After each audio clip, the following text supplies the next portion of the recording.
Assalamualaikum warahmatullahi wabarakatuh. Alhamdulillah wassalatu wassalamu ala Rasulillah. Bapak Ibu kaum muslimin hamba Allah yang mulia, tak henti-hentinya kita bersyukur pada Allah. Kita puji dengan mengucapkan alhamdulillah. Allah Maha Pengasih, Maha Penyayang, Allah Maha Adil, Allah Maha Bijaksana. Tak mungkin Allah berbuat salah, mustahil Allah berbuat zalim. Bagi seorang mukmin, Allah adalah Rabb yang ia sembah dengan penuh cinta, yang ia taati dari hati yang paling dalam. Dia respons semua kejadian dengan yakin bahwa Allah pasti merencanakan kebaikan. Karena itu, dia senantiasa mengucapkan alhamdulillah. Salawat dan salam kita berdoa pada Allah agar dilimpahkan untuk Nabi kita, tauladan kita, Nabi Muhammad sallallahu alaihi wasallam. Semoga selawat kita pada beliau adalah sebab Allah juga memberikan selawat untuk kita. Bapak Ibu hamba Allah yang mulia, Ramadan adalah bulan puasa.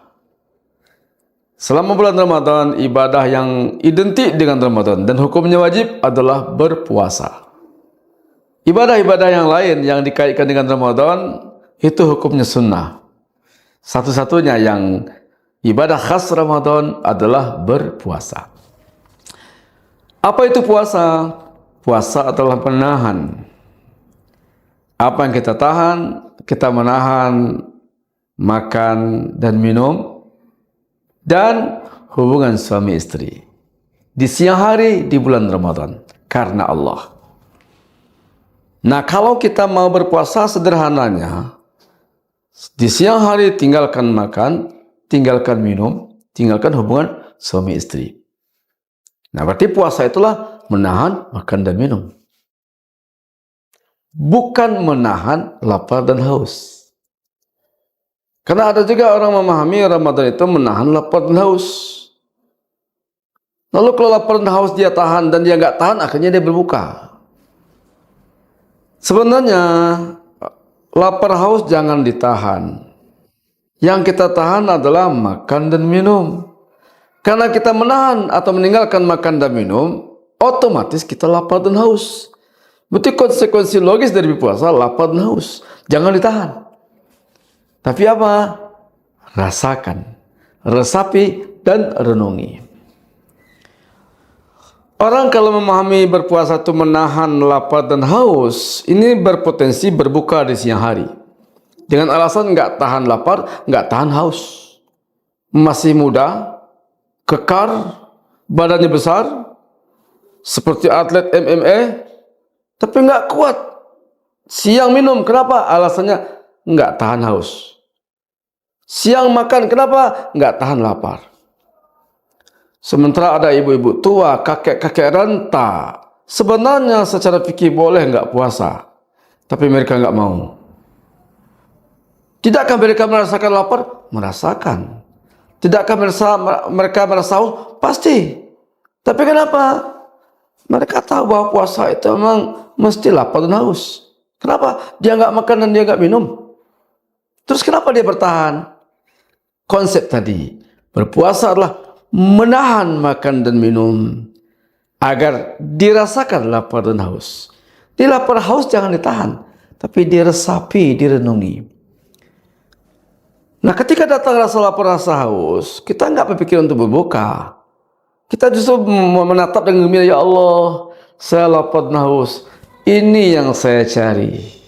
Saya tahan makan dan minum agar saya merasakan lapar dan haus. Semoga lapar dan haus karena taat padamu di dunia membuat saya tidak lapar dan haus lagi selama-lamanya di akhirat di surga. Dia kuat, dia nggak berpikir untuk berbuka. Kenapa? Ini yang dia cari. Rasa lapar karena mematuhi Allah, rasa haus karena mentaati dan patuh padanya. Dengan berpuasa dia yakin pasti lapar dan haus, tapi ini yang mesti saya lakukan agar saya layak mendapatkan balasan. Yang kedua, kalau kita meresapi lapar dan haus, apa yang muncul? Kita akan faham begini rasanya lapar haus. Terus muncul rasa iba pada orang miskin, pada duafa. Jika orang miskin hampir setiap hari sepanjang tahun merasakan lapar dan haus, sedangkan dia hanya lapar haus dari sahur sampai berbuka. Alangkah menderitanya orang-orang yang tak punya, orang miskin dan duafa. Sehingga dengan merasakan lapar haus selama Ramadan, dia mulai peduli sama orang yang lapar, orang miskin yang haus, anak yatim dan orang yang duafa. Puasa membuat dia mulai paham, ada orang yang mesti ia bantu, ada orang yang mesti ia perhatikan. Merasakan lapar dan haus menumbuhkan kepedulian, simpati dan empati pada duafa. Dan kalau ini kita lakukan, itulah buah dari berpuasa di bulan Ramadan. Itulah di antara yang kita ingin kejar, yang kita dapatkan selama berpuasa. Apa itu? Kita mulai peduli pada duafa, pada orang miskin, pada orang yang kelaparan, orang yang kekurangan makanan. Semoga Ramadan kali ini menumbuhkan kepedulian, welas asih pada saudara yang miskin, yang kekurangan. Assalamualaikum warahmatullahi wabarakatuh.